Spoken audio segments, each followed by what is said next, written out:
ছোট্ট সোনামণিরা, কেমন আছো তোমরা সবাই? আজকে আমরা স্বরবর্ণের ছড়াটি মজা করে বলি এই ছড়াটি পড়ব। আজকে আমরা পড়ব স্বরবর্ণের ছড়া।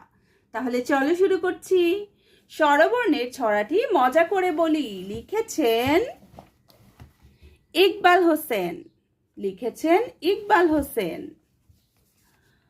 অজগর ওই হাসছে বসে আম গাছটির ডালে, ইঁদুর দেখো রং মাখালো ঈগল পাখির গালে, উটের ছানা মুখ বেঁকিয়ে উর্মিমালা আঁকে, ঋতু আসে রং ছড়িয়ে ঈগল পাখির ডাকে, একতারাটা জোর বাজিয়ে ঐরাবত ওই নাচে, ওল খেয়েছে ইঁদুর ছানা ঔষধে প্রাণ বাঁচে।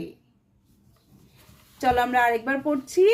স্বরবর্ণের ছড়া লিখেছেন ইকবাল হোসেন।